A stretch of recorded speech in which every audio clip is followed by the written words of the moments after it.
and you're going to make me stay up at night writing a protest? Well, Gerald, ends up you didn't need to at all.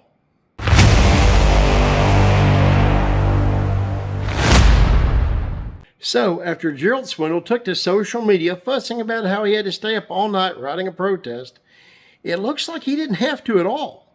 Now, today I had about a 25-minute phone conversation with a person who spoke to me on the condition of anonymity. This person has close understanding of exactly what went down because they were standing in the vicinity when it occurred. Now, before you start bashing anonymous sources, you got to understand something. These guys and gals work together. They're on the road together. They're friends. Some of them share hotel rooms together. You know, not just people in their private lives don't like things getting messy. They don't like things getting messy at work too. Doesn't make them liars. So after making a few phone calls today, I was sent to talk to this particular person. This person told me some surprising things. First, it wasn't just Trey McKinney and Dan O'Sullivan that was in the area when Gerald Swindle approached. Allegedly, there were also some kids in the area who Trey McKinney was talking to and signing autographs for. Gerald Swindle kind of found his way up to Trey McKinney, and that's when the confrontation occurred. Now, when Swindle approached him and the confrontation first started to go down, Trey McKinney didn't have any idea what Swindle was talking about. He was confused, he got defensive, and he was put back on his heels. He didn't honestly know he had done anything wrong. Apparently what went down was Swindle didn't get the answer he wanted immediately out of Trey McKinney. So some back and forth occurred, and yes, it resulted in Trey McKinney issuing the line of, "Well, good for you," as he reached out to shake his hand. That much did occur. Reportedly, Swindle didn't like that too much and called him a smartass before walking off. Again, allegedly. According to the person I spoke with, what happened next is Trey hung around where he was there for a while. He finished with the interview, finished talking with the kids, signing autographs, and doing what a lot of the anglers do, kind of hanging around for a little bit after the show. Now here's where it gets interesting. Approximately 2 hours after the confrontation between Gerald Swindle and Trey McKinney, Lisa Talmadge, the tournament director, gets a phone call. The person says they need to report a possible rule violation at that same no-wake zone area. Now, my anonymous source told me exactly who placed this call to Lisa Talmadge approximately 2 hours after the confrontation. And it was not Gerald Swindle. Who is the person who called in Trey McKinney? Trey McKinney. Now, see, I'm filming this just after the end of Money Bass's live stream on Thursday night. Now, when I alluded to on his panel that I knew who had actually turned in Trey McKinney, I got a good question from the chat. Somebody said, well, why would Swindle go ahead and turn him in if he had already been turned in? Well, it's easy.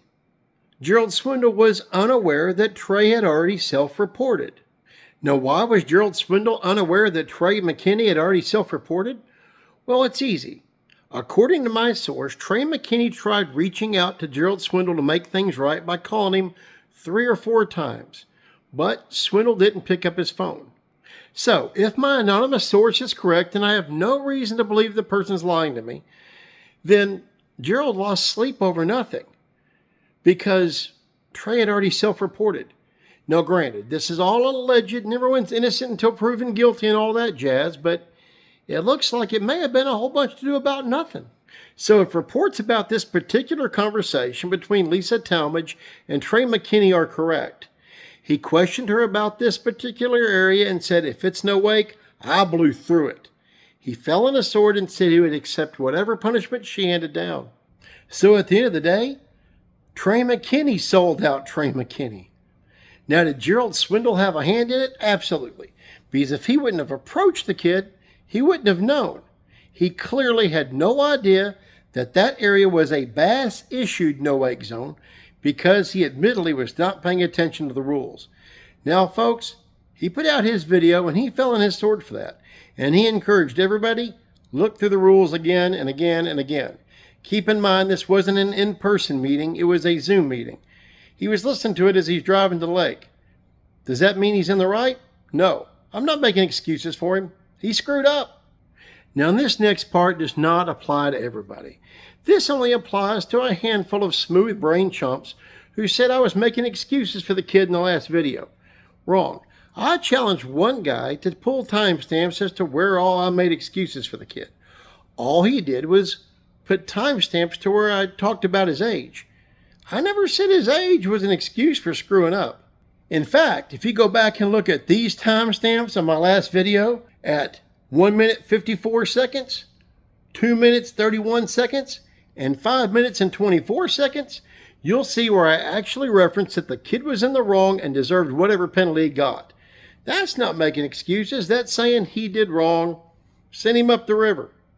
My only reason for pointing out his age in the last video was to say, you know what? Swindle's an older dude. The kid's a younger guy, only 19 years old. He might have should have handled it with a bit more tact, and surely not in front of other people if it went down the way reports are saying it did. Anyway, that's all I had to say about that. At the end of the day, the only person that really knows whether Trey McKinney self-reported is Lisa Talmadge. I'm going to do my best to try to get in contact with her, but it doesn't mean anything. Even if I'm able to reach her, Bass doesn't always like releasing this kind of information because they like keeping it in-house. It's a business thing, and I understand that. So everybody, that's it for today's episode. So like Trey McKinney through a no-wake zone, I'm going to haul ass through it and get the hell out of here. Until next time we meet, get out there in the water, keep it wet.